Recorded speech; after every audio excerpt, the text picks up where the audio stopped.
আমরা পরিবর্তনশীল বল দ্বারা যদি কৃতকাজ হিসাব করতে চাই তাহলে কিভাবে হিসাবটা করতে পারি সেটা এখন দেখব। একটু আগে আমরা দেখেছিলাম ধ্রুব বলের জন্য কৃতকাজের সংজ্ঞা হচ্ছে W ইকুয়ালস সমীকরণ হচ্ছে F ডট S বা Fs cos থিটা, যেখানে F ছিল ধ্রুব বল এবং S cos থিটা ছিল বলের দিকে বলের প্রয়োগ বিন্দুর সরণের উপাংশ বলের ক্রিয়াকালীন সময়ে।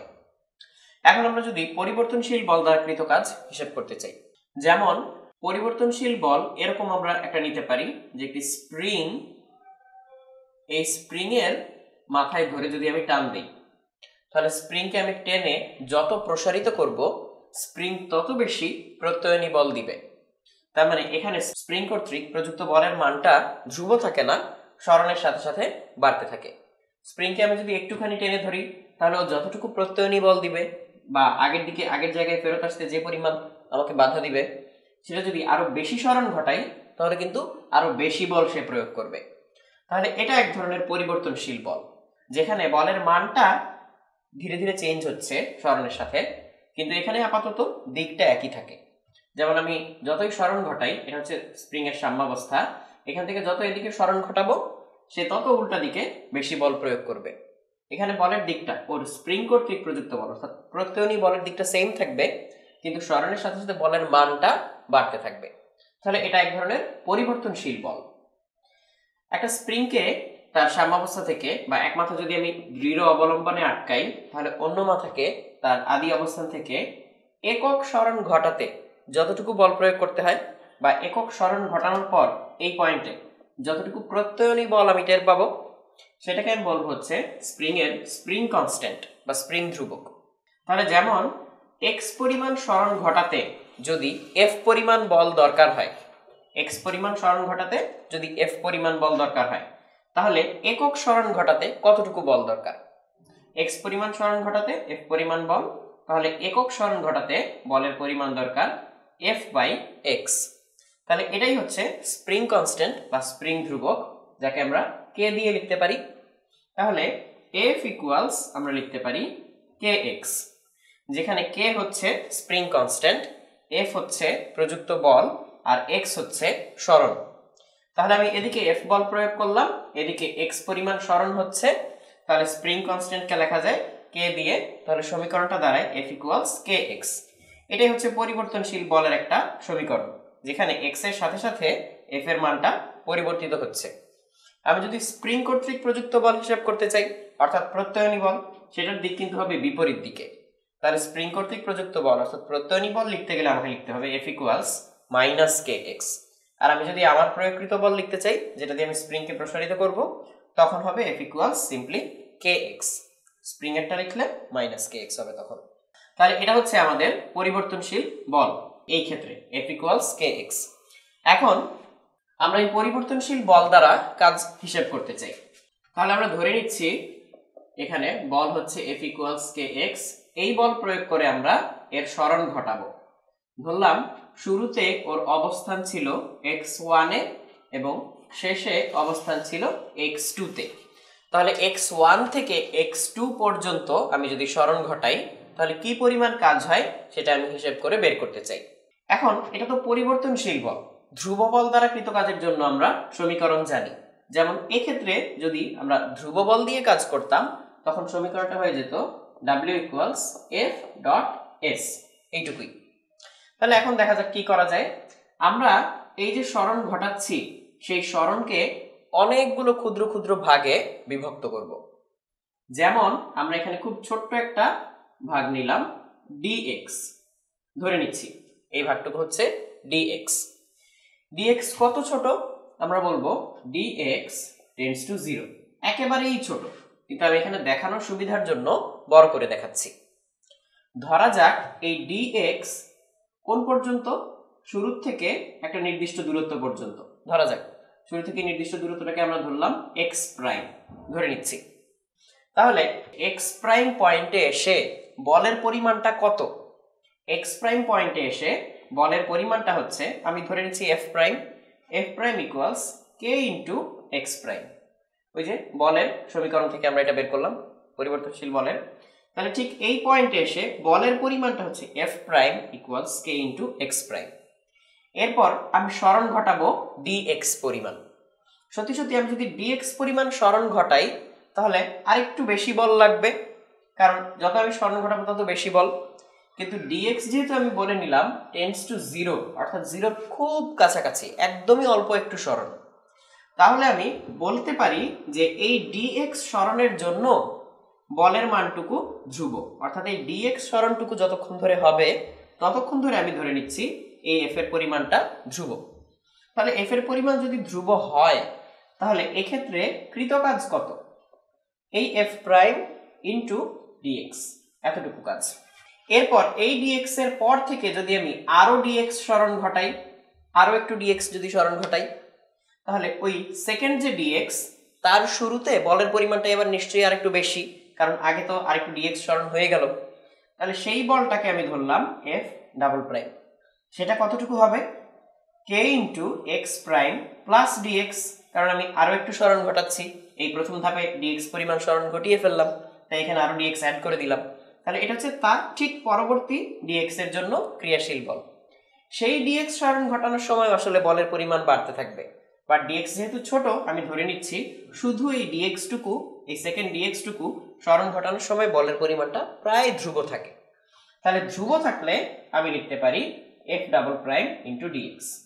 আসলে এভাবে লেখা উচিত ছিল, এফ যদি বল হয় f dot dx, f double prime dot dx, এরকম করে এভাবে লিখতে পারতাম আমরা। তো এটা হচ্ছে সেকেন্ড ধাপের জন্য কৃত কাজ। তাহলে এভাবে প্রত্যেক ধাপে যদি আমি ওই শুধুমাত্র ওই ধাপটুকুর জন্য এফ কে ধ্রুব ধরি, তাহলে আমি ধ্রুব বল দ্বারা কৃত কাজের যে সমীকরণ ছিল এফ ডট ডিএক্স, সেটা দিয়ে ওই ধাপের কাজটুকু হিসাব করতে পারবো। এভাবে সবগুলো ধাপের কাজ ডিডব্লিউ গুলো যদি আমরা অ্যাড করে যাই, ডিডব্লিউ ওয়ান ডিডব্লিউ টু এগুলো যদি অ্যাড করে যাই, তাহলে টোটাল কৃত কাজ পেয়ে যাব একদম শুরু থেকে শেষ পর্যন্ত, এক্স ওয়ান থেকে এক্স টু পর্যন্ত কতটুকু কাজ সেটা পেয়ে যাব। তো সেটাকে আমরা একবারে কিভাবে লিখতে পারি? আমরা এইভাবে লিখতে পারি ইন্টিগ্রাল এফ ডট ডিএক্স, যেখানে এক্স এর লিমিটটা হচ্ছে এক্স ওয়ান থেকে শুরু করে এক্স টু পর্যন্ত। তাহলে এখানে পুরো কাজটা আসলে হিসাব হয়ে যাবে। তাহলে এটাকে আমি এভাবে লিখতে পারি, এফ যেহেতু কে এক্স আর এফ এর দিক আর ডিএক্স এর দিক যেহেতু একই দিকে, তাহলে আমি এটাকে এভাবে লিখতে পারি এক্স ওয়ান থেকে এক্স টু পর্যন্ত এফ এর জায়গায় লিখলাম কে এক্স আর ডিএক্স লিখলাম আর cos 0 ডিগ্রি লিখলাম, কারণ একই দিকে ছিল। তাহলে cos 0 ডিগ্রির ভ্যালু আসলে 1 আসে, তাই এটা না লিখলেও চলে। তাহলে x1 থেকে x2 পর্যন্ত kx dx। তাহলে পরের লাইনে k যেহেতু স্প্রিং কনস্ট্যান্ট, একটা স্প্রিং এর জন্য ধ্রুবক, তাহলে k কে বাইরে এনে আমি লিখতে পারি x স্কয়ার বাই 2, যেখানে আপার লিমিট হচ্ছে x2 আর লোয়ার লিমিট x1। সেটাকে আমি লিখতে পারি half k x2 square minus x1 square, এটা। তাহলে এই হচ্ছে আমার পরিবর্তনশীল বল দ্বারা কৃত কাজ। তাহলে শুরুতে এটাই যদি স্প্রিং এর সাম্যাবস্থান হয় এই মাথাটার, তাহলে আমি বলতে পারি যে সাম্যাবস্থান থেকে যদি সরণ কাউন্ট করি তাহলে x1 এর মান 0 আর x2 এর মান যদি আমরা ধরে নেই x, অর্থাৎ x পরিমাণ সরণ হচ্ছে, তাহলে এই সমীকরণটা দাঁড়ায় w equals half k x2 square minus x1 square equals half k x square minus 0 square, অর্থাৎ হাফ kx স্কয়ার। তাহলে সোজাভাবে আমি বলতে পারি যে একটি স্প্রিং এর যদি স্প্রিং কনস্ট্যান্ট হয় k এবং তার এক মাথাকে দৃঢ় অবলম্বনে আটকে অন্য মাথাকে যদি আমি x পরিমাণ প্রসারিত করি, তাহলে কৃত কাজের পরিমাণ w equals half kx square. তাহলে এখানে যেটা করতে হবে সেটা হচ্ছে, যদি অন্য কোনো পরিবর্তনশীল বলের জন্য আমি কৃত কাজ হিসাব করতে চাই, এই f কে x এর ফাংশন হিসেবে আমি এখানে প্রকাশ করলাম, তারপর হচ্ছে x এর লিমিট বসিয়ে ইন্টিগ্রেট করে কাজটা হিসাব করে ফেললাম। তাহলে এখানে ইন্টিগ্রেট করা মানে হচ্ছে ক্ষুদ্র ক্ষুদ্র প্রতি ধাপে ক্ষুদ্র ক্ষুদ্র কাজগুলোকে অ্যাড করা। ওই প্রতি ধাপের জন্য হচ্ছে আমি বলটাকে ধ্রুব ধরে নিচ্ছি, তাই ধ্রুব বল দ্বারা কৃত কাজের সমীকরণ দিয়ে আমরা এটা করে ফেললাম। তাহলে এভাবে পরিবর্তনশীল বল দ্বারা কৃত কাজ হিসাব করা যায়। আমরা পরিবর্তনশীল বল দ্বারা কৃত কাজের একটা উদাহরণ দেখি। যেমন এটা একটা স্প্রিং, এই স্প্রিং এর স্প্রিং কনস্ট্যান্ট k এর মান হচ্ছে 10 নিউটন পার মিটার। মানে হচ্ছে একে একক দৈর্ঘ্য পরিমাণ প্রসারিত করতে 10 নিউটন বল লাগে। তাহলে আমরা ধরে নিচ্ছি একে আমরা প্রসারিত করলাম এখান থেকে শুরু করে 2 মিটার প্রসারিত করলাম। তাহলে কৃতকাজ কত? W equals half into k into x square, যেখানে এক্স হচ্ছে সরণ। তাহলে আমরা যদি মানগুলো বসাই, হাফ ইন্টু 10 ইন্টু 2 স্কয়ার, এটা হচ্ছে কৃতকাজ। তাহলে পাবো হচ্ছে এই 2 আর 2 কেটে যাবে, তাহলে 20 জুল। আমরা 20 জুল পরিমাণ কৃতকাজ পাবো। তাহলে এজেন্ট কর্তৃক কৃতকাজ হচ্ছে 20 জুল, আর স্প্রিং কর্তৃক কৃতকাজ কিন্তু -20 জুল। কারণ যেদিকে প্রসারণ হচ্ছে স্প্রিং, তার বিপরীত দিকে একটি বল প্রয়োগ করে, প্রত্যয়নী বল, যেটা প্রয়োগকৃত বলের সমান। তাহলে স্প্রিং কর্তৃক কৃতকাজ -20 জুল, এজেন্ট কর্তৃক কৃতকাজ 20 জুল। আবার যদি আমাকে এরকম বলে যে স্প্রিংটা অলরেডি তার সাম্যাবস্থা থেকে একটুখানি প্রসারিত ছিল, ধরা যাক 1 মিটার প্রসারিত ছিল, সেখান থেকে কেউ একজন তাকে আরো একটু প্রসারিত করলো, সেটা সাম্যাবস্থান থেকে 3 মিটার। অলরেডি 1 মিটার প্রসারিত ছিল সাম্যাবস্থান থেকে, আর কেউ একজন এসে তাকে আরো প্রসারিত করলো এবং মোট প্রসারণ হচ্ছে সাম্যাবস্থান থেকে 3 মিটার। তাহলে এখানে কৃতকাজ কত? হাফ কে x2 square minus x1 square. x গুলো আমরা সব নিব হচ্ছে সাম্যাবস্থান থেকে, তাহলে কৃতকাজ হবে হাফ ইন্টু 10 ইন্টু কে এর মান 10 ইন্টু 3 স্কয়ার মাইনাস 1 স্কয়ার, হিসাব করে যা আসে তাই।